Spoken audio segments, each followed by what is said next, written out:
Namaste. So I want to talk a bit about core strength today. Just a short video, I think, and I'm going to show you a couple, maybe 2 or 3 things that you can do to build up core strength. And this is really part of the whole series that I've been talking about, the low back and pain and tension and the shoulders and the kind of the main. Why are you up on the table? So showing off. So there's 3 main areas that I was talking about with the shoulders, with the upper back. And one was the posture and the alignment. The other was tension. And then the third one I want to talk about is core strength. And that might seem a bit disjointed. What's that got to do with the shoulders? And this is just coming from my experience as a yoga teacher in classes, and also as a yoga therapist working one-to-one with people that have issues with the shoulders. So the relationship between how grounded you are, how firmly rooted you are, how much your core is switched on and feeling stable in the core, and how that, if you don't get that feeling, then we sometimes deflect things to the shoulders. You end up getting the job that, some of the work that should be taken up by the core. So I was going to say something else. What else was I going to say? It will come to me. I don't make scripts. I don't write these down because I find it a bit kind of stilted if I do that. So I just have to rely on my memory. So yeah, I want to just illustrate this to you. Just so that you can feel it for yourself, the difference when you get your core switched on. That's what I was going to say. So a lot of the times we think of the core as the circle here. This is a core strength, and if you've got a good 6-pack, then you've got good core strength.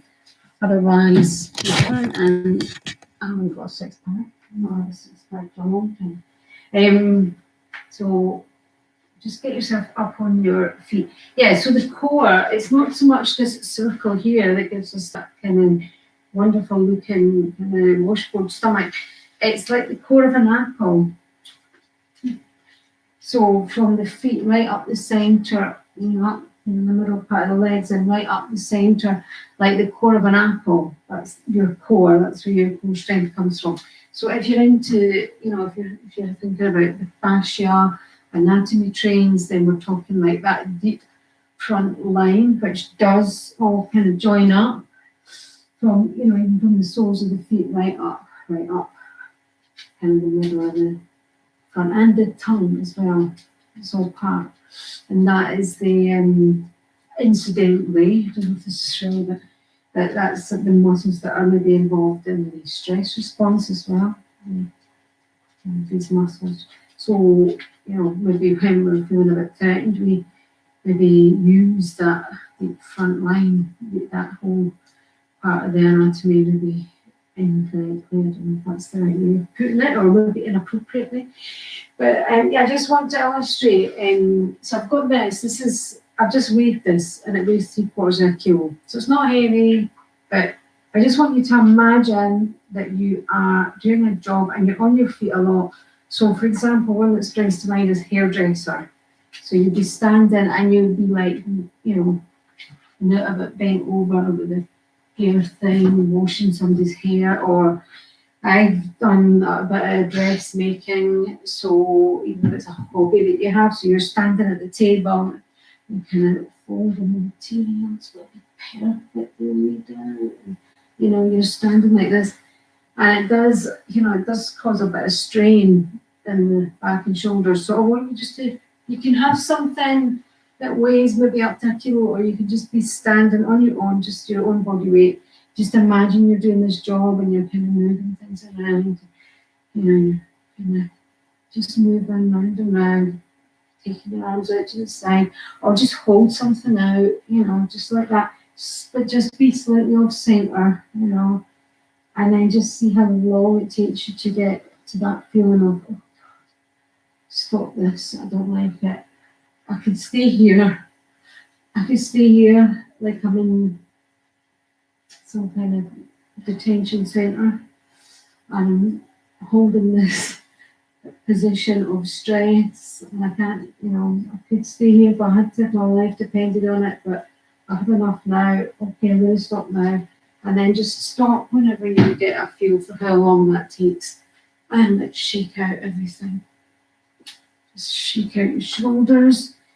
Just spin round and round. Take your arms up like this.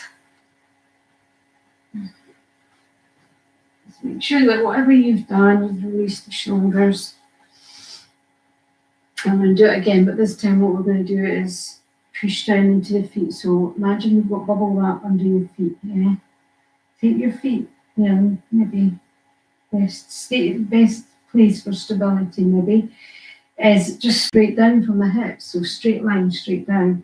And just get the weight even on the fronts and backs of the feet and push down. Soft knees, don't lock out your knees, and push down. Squash that bubble wrap.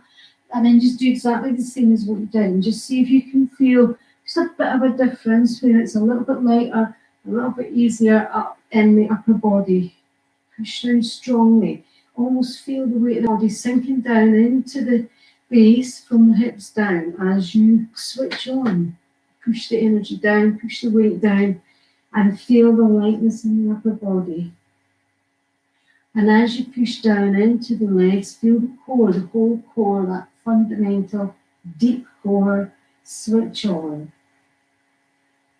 And then if you're moving about, move about, but keep focusing on grounding into the legs. This is very experimental. We'll be working like this, but once your core switches on, once you get it developed, it will just be there in the background, so you might feel that you've got less tension. So yeah, that does feel a bit lighter for me. I could stay here a bit longer. Not quite time for me to say, get me out of here. I could stay a bit longer. A whole lot better. Okay, so I hope that's illustrated things. Just why we're working the core in a sort of group of videos where we're touching on the shoulders and the back and tension and whatnot. So let's just change this angle. Now we're finished standing up. There's a table there. So we're just going to do everything lying down on your back. I like working the core in this way because you can really check in with whether or not you're losing the connection. So it's easy to try and in any exercise, whether it's a yoga sequence or whether it's in the gym, to overdo it and take it past the point where you're naturally at. And then you kind of lose your foundation. Yeah, so it's like having a house and being so hell-bent on the penthouse that your foundation's crumbling and you haven't noticed. Whereas if you're lying on the back, if you're lying on your foundation, the back, then you will see, you will feel if you're losing that connection. But first, we have to move you. I'm going to have to move you. Always has to sit in front of me. So, yeah, so lie down. Lily, why don't we come on this side? So lie down and push down into the sacrum and stretch your spine right up. So you're really connecting the low back, the back of the waist, the upper floor. And if your head kind of hangs right there, just get a cushion, a pillow, a block, rolled up towel, whatever you need, just to keep that kind of nice and level. And move down a bit. And you still see me. This Lily, it's in the way. No, stay there, stay there. So, first of all, just feel what happens. You can take your fingers just on, see these bones, these pelvic bones, like triangle shape. So if you feel that, and then go just inside to the soft fleshy part. If you just put your fingers there while you're working, just to start with, you will feel what happens when you push down into the floor. So your sacrum, this part of the back, is pushing down, yeah, just keep the thighs upright, and then put your fingers in position, and then push down as if you're squashing bubble wrap underneath your sacrum now. Push. and you feel these muscles switching on, okay? So you can sort of just keep that going in the background, just a little bit, so not pushing as hard as you can, but just in the background. And you take your hands down, push your shoulders down.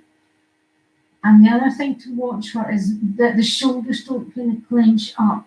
If they start to work unconsciously, then really work them consciously by pushing them down into the floor and down, down, down, away from the ears.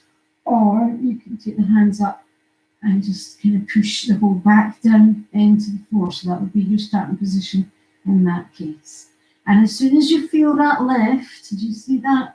Lifting up. As soon as that happens, you've lost your core, and that's what I want you to watch for. Make sure that doesn't happen. If it does, then you need to change what you're doing. So the first one I'm going to show you, very simply, just keep the knees at right angles, and then just take one foot down and up, pushing down into the floor the whole time, keeping that core lengthening up through the spine. All that will help to work these deep core muscles. Okay, so if that's too much and you feel the back of the waist arching up, just let the legs bend a bit more. You know, and you don't even have to tap all the way down. You just go as far as you can until you feel the back of the waist lifting. Okay, so if you want to work a bit harder, if this is too easy, this is where I kick the furniture, then take one, instead of just taking one leg down and up, take one leg straight down and the other knee up to the chest. So I might have my toes pointed, but I've not positioned myself very well. And then swap. Yeah. And as you come back to the starting point, push down into the sacrum. So always come back and reground in the center. If that's too easy, your starting position might be here, and you might just go like this, one and back up, and again. Moving nice and slow and nice and controlled. Move with the breath. So whether or not you want to do inhale up, exhale, legs down, or switch it around the other way, or whether you want to do a two-part breath. So you exhale. No, you wouldn't do that. So you would just inhale and exhale. If that's too easy again, you can lift the shoulders up, but keep them down away from the ears, and then you can lift the arms up and the head, and you can stretch the arms down with the palms facing in. So whichever position you're in, you can add the arms, you can add the upper body. Keep pushing down into the floor, lengthening through the spine. So you've got all these same options.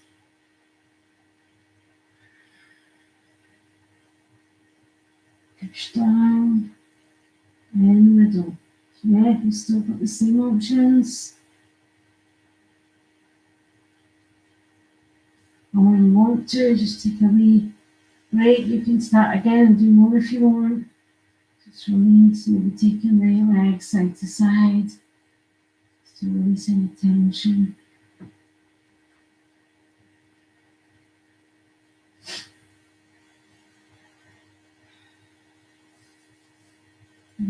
Guys have had on the pause.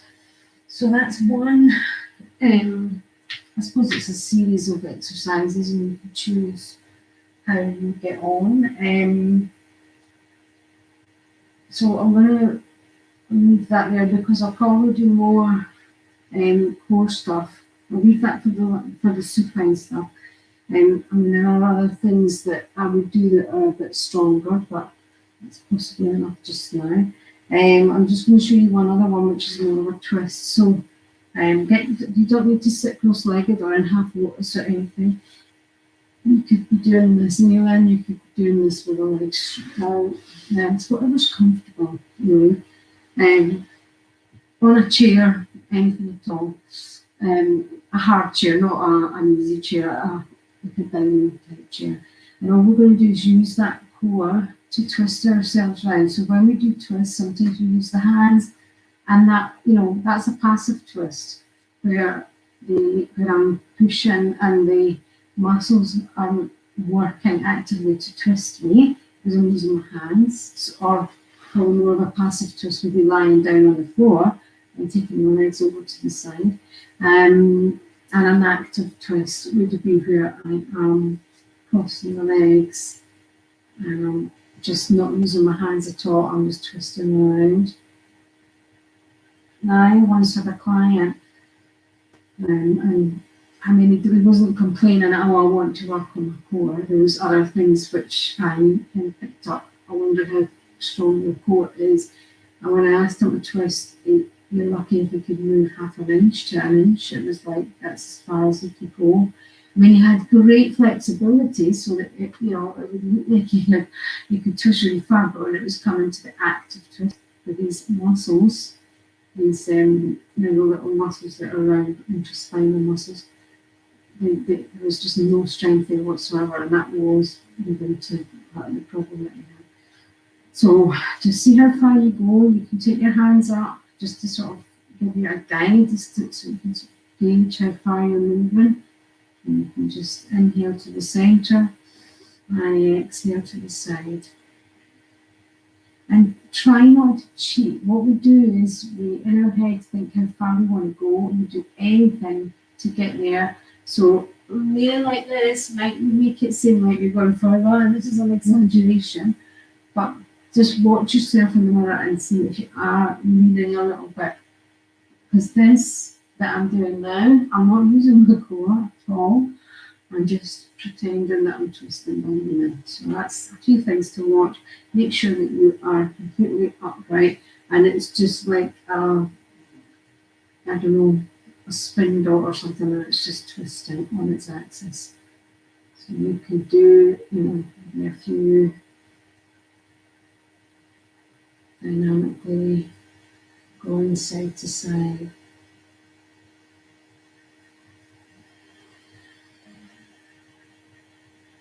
And see if you can work from the base, twisting from the lower part first, and then the middle part, and then the upper part.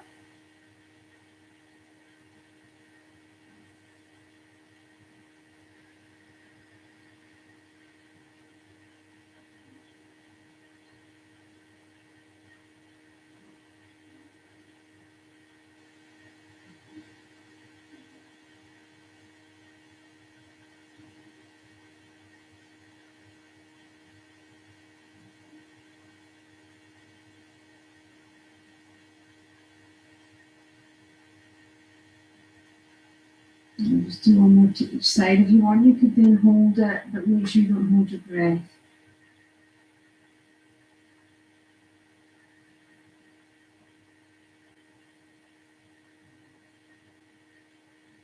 If you're holding the position and breathing in this, then you might have to just let go a little bit as you're taking a breath in, and then ground into it, and make sure you're pushing down into your sit bones the whole time. So I'll just leave that with you, and I hope that's helped to illustrate the relationship between that core stability, the deep core, fundamental core, and the work that we dump sometimes onto our shoulders, and it ends up getting more work than it should. And I'll see you later. I think Friday, tomorrow, I'm going to go live at 5, and I'm going to put everything all together, all the postures, all the movements that I've kind of talked about in this whole 4 videos that I've done all about the back. I'll put them all together into one so that you will have a complete practice that is total back care, and I think that will be helpful. So get in touch, give me a thumbs up, subscribe, like the video, do whatever you're supposed to do, and get in touch if you have any issues yourself that you want me to deal with, any questions, any areas, and that you want me to look at in a live YouTube video. I will do that. Okay, it's obviously anonymous. I'm going to tell you. So thank you, and stay safe, and I'll see you soon. Bye. Namaste. Bye. Thanks.